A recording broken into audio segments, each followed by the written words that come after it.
So few months ఎగో మా దగ్గరికి US returned ఒక ఆవిడ వచ్చారు. ఆవిడ 2016లో చేవెళ్ళ దగ్గర ఒక ఫామ్ లివింగ్ కమ్యూనిటీ లోపల ఒక 27 గుంటాస్ ల్యాండ్ కొన్నారు.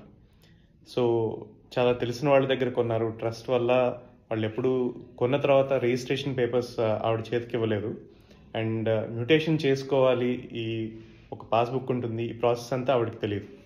సో ఆఫ్టర్ ధరణి ఏమైందంటే ఒకటి ఆవిడకి ఆ ల్యాండ్ ఏ సర్వే నెంబర్లో ఉందో తెలియదు, ఆ డాక్యుమెంట్ ఆవిడ దగ్గర లేదు.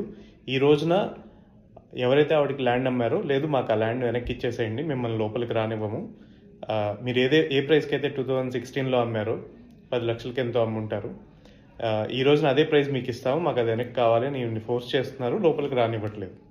సో ఈ రోజున్న ప్రైస్ ద్వారా మీరు కొనుక్కోండి అని ఈవిడ సజెస్ట్ చేయడం జరిగింది. లేదు, మేము అదే ప్రైస్ మీకు ఇస్తాము, ఇది కమర్షియల్గా మేము చూడట్లేదు, మాకు ఈ ల్యాండ్ వెనక్కి ఇచ్చేసేయండి అని ఈవిడ్ని కనీసం లోపలికి కూడా రానివ్వట్లేదు. సో ఆవిడ మమ్మల్ని అప్రోచ్ అయ్యారు ఫ్యూ మంత్స్ బ్యాక్. సో మేము వెళ్ళి ఆ ల్యాండ్ ఏ సర్వే నెంబర్లో ఉందో ట్రేస్ చేసాము. ట్రేస్ చేసిన తర్వాత ఈసీలోకి వెళ్ళి ఆ సర్వే నెంబర్లో ఏ ట్రాన్సాక్షన్స్ జరిగాయో చూస్తే ఆ ఇయర్లో పర్టికులర్లీ ఈవిడ ఏదైతే డాక్యుమెంట్ ఉందో ఆ డాక్యుమెంట్ని ట్రేస్ అవుట్ చేసి ఆ డూప్లికేట్ డాక్యుమెంట్ అప్లై చేసాము. పోలీస్ స్టేషన్లో ఎఫ్ఐఆర్ ఫైల్ చేసి వి లాస్ట్ ద ఒరిజినల్ డాక్యుమెంట్ అని. Duplicate document certified document SRO నుంచి వచ్చింది.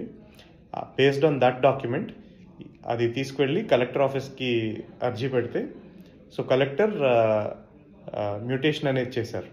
సో ఇప్పుడు she got original passbooks and at least she has ఆవిడ దగ్గర ఆ డాక్యుమెంట్స్ అనేవి ఉన్నాయి, పాస్బుక్ అనేది ఉంది. ఇది కనుక లేకపోయి ఉంటే ధరణి వచ్చిన తర్వాత చాలామందికి ఏమైందంటే మ్యూటేషన్ చేసుకోవాలని చాలామందికి తెలియలేదు. సో ఎంఆర్ఓ ఆఫీస్లో ఆర్ ధరణి రికార్డ్స్లో ఇంకా పాత ఓనర్ పేరే ఉంది. ఒకవేళ కనుక అతను వెళ్ళి ధరణిలో ఆన్లైన్ డైరెక్ట్గా అతను అమ్మేస్తుంటే అది డబల్ రిజిస్టర్ అయ్యి ఈవిడ ఇంకా చాలా ప్రాబ్లంలో ఉండేది. సో మీరు కూడా 2018 ఆర్ 19 ముందు ల్యాండ్స్ కొని ఉంటే వాటిని మ్యూటేషన్ చేసుకోకపోయి ఉంటే మీరు ఈ ప్రాబ్లం ఖచ్చితంగా చూడాలి, వెంటనే వెళ్ళి మ్యూటేషన్ చేయించుకోవాలి.